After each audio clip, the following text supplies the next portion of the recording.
We interviewed 30 young interns, all originally from other countries. 70% of them were not satisfied with the time they spent at a startup because they didn't get the promised training. The resources available were not sufficient, and the employer wasn't concerned with the trainees' professional advancement. Instead, trainees are often asked to perform menial tasks that require little knowledge or skills. Out of 250 open positions for a job at a web startup, 38% go for IT engineers, 32.7% to marketing experts, 13.3% to web designers, and 12.8% to product and business managers. Overqualified young people face a salary decrease despite their supposed more favorable position in the labor market. They often have to accept a job not linked to their qualification. On top of being unsatisfied with their job, they tend to be badly paid.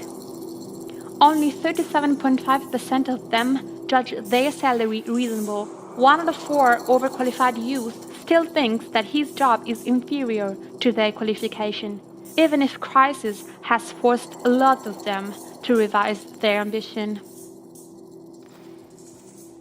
We interviewed 32 founders, serial investors and managers. 40% of them strive to develop creativity in their companies, as they believe is a crucial factor for the success of their business. 90% of them say that unlocking creativity is critical to economic growth, but only 30% of them regard creativity as an important element for their jobs. Only 1 out of 4 creatives believes they are living up to their creative potential, and 70% of them say they are under pressure to be productive rather than creative at work. Only 25% of their time at work is spent creating. Very few people actually, do it and have the guts to actually go and make it happen. We're actually going maximum risk right now, so that's we're putting in our own money. We're putting in our own time. We're not getting paid right now. The last wage I received was in February 2012. So right now you're living from your resources, from your savings and stuff. You're putting in your savings in this, and you only do this if you really believe in what you do. So you really have to believe in it, and you really have to know that it's worth doing it. You have constrained resources. You have, at the very beginning, before closing the first financing round, money was just, was scarce. Office space was scarce. Very rickety office. Building tables yourself, crashing on people's floors, going to, using other people's conference rooms and all that stuff. So it really forces you to focus on what you're trying to achieve, and that's building a product. I don't like the idea of paying to see art. But on the other hand, now, since because I also have to look for my money, I can understand, okay, you need some money, even if you want to organize something. Thinking about revenues is always important, but sometimes you need to do a couple of steps before being able to reach scale where revenue becomes then relevant. So Twitter is a good example. So they've spent years and years and years in optimizing, creating that product, making sure that it's a valuable thing in the world before thinking about how they can monetize this. And they've now found different ways, different avenues of how they can basically invent revenue models that are native to the product, and they've had investment and the trust from the investors to be able to figure it out over time, right? Trust is really important. So trust yourself, trust your colleagues, and build up trust with all other partners. The reality today is just to see and accept that the world is like it is. It is interconnected and it's becoming much more interdependent.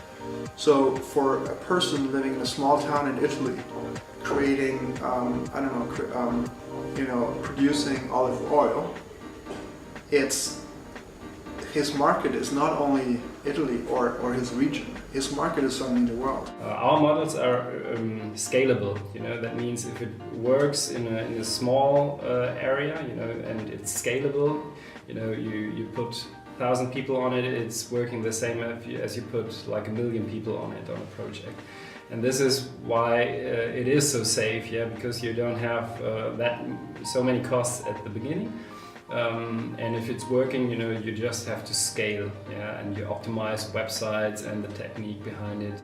We know where we're going, we know what's needed in 6 months, we know how the growth will look like, and we know how our infrastructure looks, so we can hire much more specifically for certain roles and specific things. So you move slowly, and that's probably something that we can see across teams. You move from a notion of generalist. So on a technical side, you would have someone who's very agile, who can, 1 week can work on one team, and the next sprint they can work on a different team. And now it's much more clear about what are the different sub-teams that we want to create and find specialization. The possibilities, for example, the coders have, the way they are working now is really high level, and they're getting better and better, but in the end it's the person behind the technology that has to be good, and it's in that area, it's like in every other area as well. There are people that are good, and there are people that are really good, and there are people that are brilliant, and the knowledge is one part, but there are so many guys that are really interested in this stuff, and there are others that are just working, and at like 6 or something they leave the work and do what they want. So it's a total personality thing. Need for our society to change our mindset about how we look at education or jobs or disciplines, right? Like there's way too many. Like I can look back at my home country or my universities. There's way too many people still believing that the only things you can do is be a lawyer, be a doctor, and all these things. And we don't know what in 10 years new roles, new jobs will be, and it's like about now to make sure that. But we know that the web will change the world, will continue to change the world, and that's like the language of the web is code. We have so many creative, crazy people here, and this is fun, They have their own mind of seeing things, and it really helps. And the network within those entrepreneurs is very good, because they're all like young, and the communication is really good. So it's really fun. Sometimes they have maybe like a feeling, something in their mind they want to show or to paint. But often it's also a bit. I paint really figurative, not abstract, but still it's I put some color, some paint on the paper, and then add some more and some lines, and it turns out to be a character. But it's also about some blue is missing at this corner, and some darker thing must be here. Being a software engineer is the same thing. You learn a language that will create something. And that's important, that we need to make this accessible early on in people's lives. Start small, if it works, make it big. Yeah, we appreciate to work with others because it's always, not always, in the last year maybe, I also painted a lot of walls on my own. But often I like it because you start doing something and the other do another thing, and so it leads in another direction. And the ability and tendency to have people gravitate to him, to the things. Like he put so much value, he gave so much value into the network. So he created more value than he extracted from the network. It's just a beautiful thing that over a period of a couple of months, he naturally became this leader that people would want to interact with, because he's just this really great guy who creates beautiful orchestral music and creates collaborations with people from around the world. And that gave him this thing. I was like, I'm actually, the things that I'm passionate about, the music that I create, is for the first time in my life, after composing for 20 years, it's the first time that I can get it out there and have people care about it and be interested about it. Sometimes if it's an old wall, sometimes there's something in the wall I see and I think I could do something with this. For instance, outside I painted last week, there was some roar where the water comes down from the roof and go through, and so I could use this as a nose because it was broken. It went just to the hub of the wall and then it stopped. So this was a nose. Or there could be a character and this also. And if it's paper, sometimes I just put some color on it and see what happens. Sometimes I have some words in my mind, and then it's more about these words. So with the painting behind me, I had this sentence just get in my mind. What we discussed in the past decades was, does the artist actually produce for the market? Now we ask ourselves, does the artist produce for the brands? We actually don't need necessarily to have brands to survive. I'm the living example. It's possible to get a decent living and develop artists that are completely unknown without working with brands. You are speaking about the visibilities brands can give you.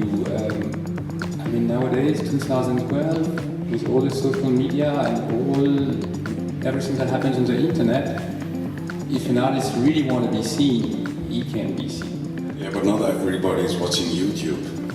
And then actually your sponsors Google and Mr. Zuckerberg. This is like you give him all your content for free, and he's one of the richest men in the world. So what is that? You have to compromise a lot in that field, in that market as well. So it's a game. Like an art should definitely be completely free.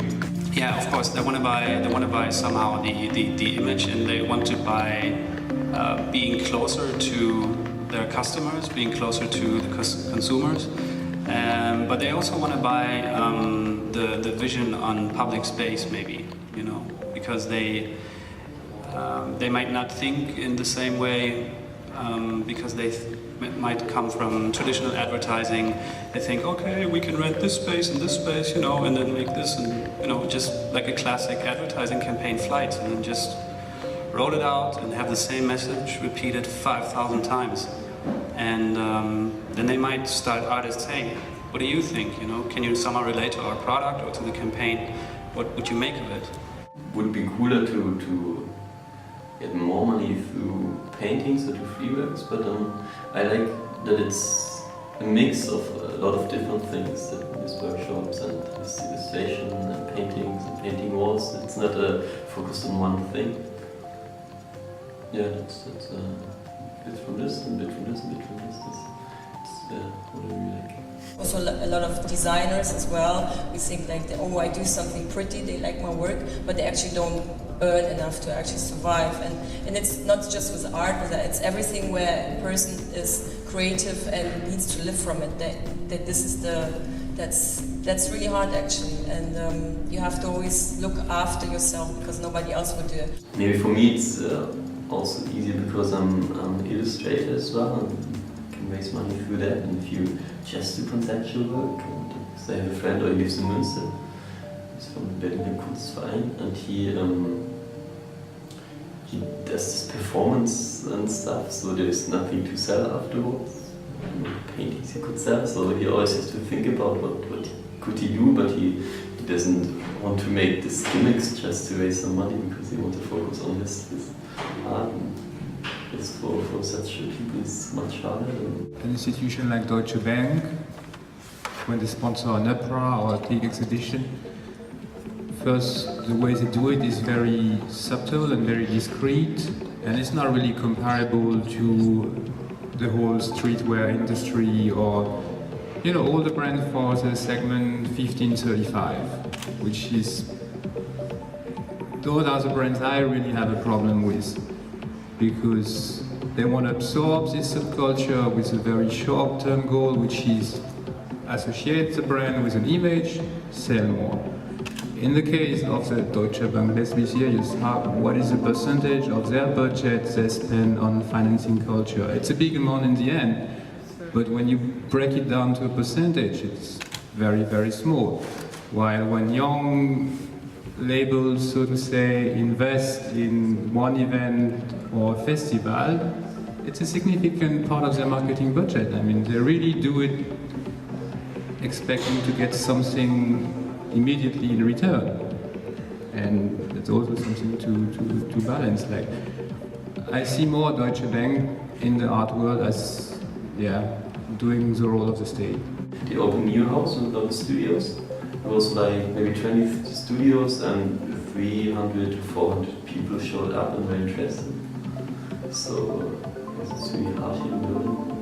You can only support just a few and there's millions of people that need. If you give somebody a grant and some of these artists get really successful, there should be something in the contract that says that you just pay it back so we can support other artists, young artists. And I don't understand this subsidized system that just gives people money because that's not how it works. It doesn't work. People don't work like that. They get lazy. Of course we sell art because the artist needs to live as well.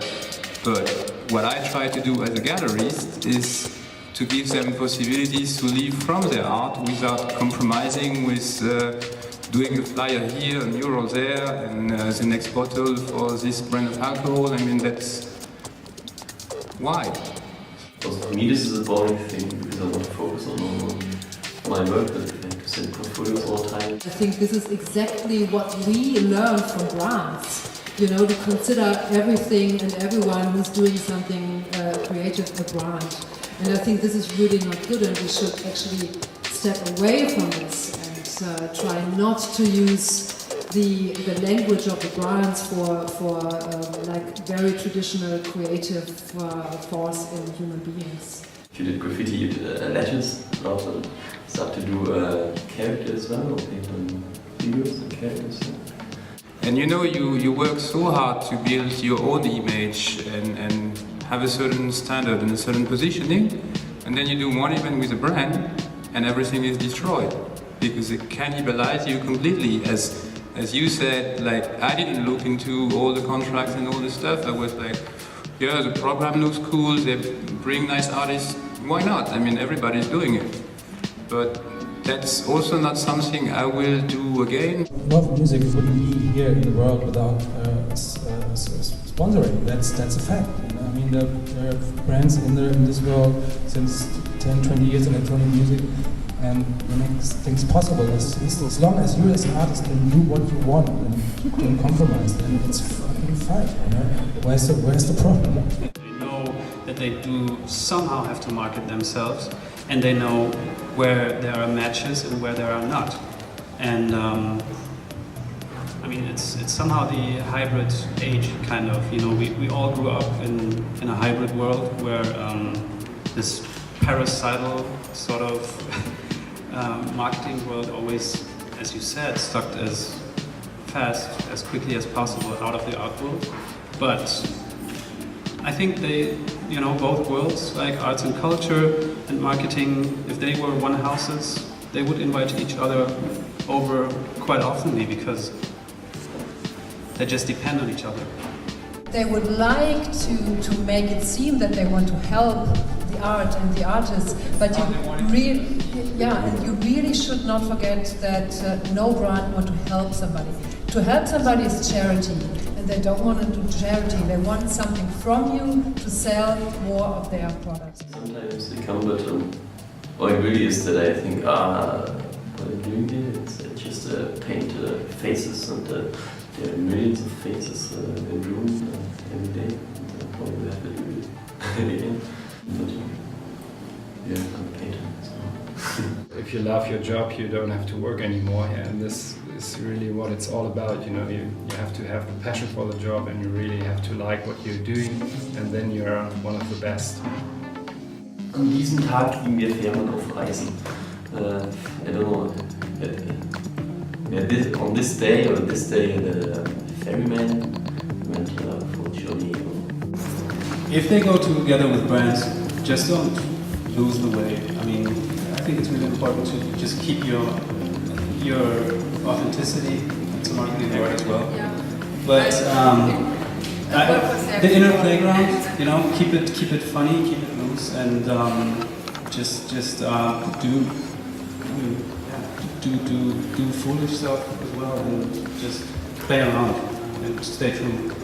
Because I think it's really important, because that's actually what made you attractive, maybe, for other people, and it will always be like that, because in the end it's a people's game or people's business. It's like, I mean, they're just people in the artwork and in marketing, and if you can't give them anything more, and you stop developing, and you stop being yourself, then it's going to be pretty dangerous, I guess. I don't like the idea of saying this is art, this isn't art, because I also really like what little children draw or paint. This is really great stuff. The way companies are getting financed is changing completely from start to finish. There are many new options for growing companies that weren't available a decade ago. Crowdfunding, accelerators, super angels, late-stage private equity, long-delayed IPO. 70% of founders in 2012 preferred to go for crowdfunding, using the services offered by Indiegogo and Kickstarter to get off the ground. Kickstarter helped raise $8.8 million for entrepreneurs in September and is fast-growing, with many projects exceeding their goals. In New York and San Francisco, an average of 2 projects were financed per day, reaching over $90 million in 2012. And then we started to look into crowdfunding, which is probably a solution in the mid to long term. Because what you do when you work like with a brand, you get money right now to do a project, right? And with crowdfunding, you could say, this is what I want to achieve. And you have your fan base, you have your network, your social media, etc.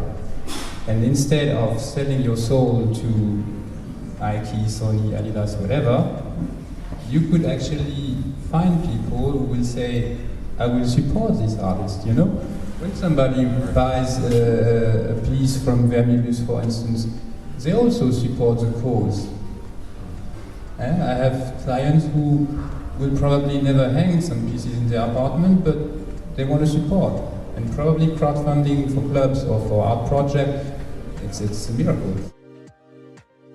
Sustainable development refers to a mode of human development in which research aims to meet human needs while preserving the environment, so that these needs can be met not only in the present, but also for generations to come. Hardening crimes is a part of the times, and it's rough for many young people to live. It is now up to us to go beyond the surface, understanding the pain of the destruction of a world full of corruption and pursuit of power. It is now up to us to feel rather than think, unite, and bring new values into our world.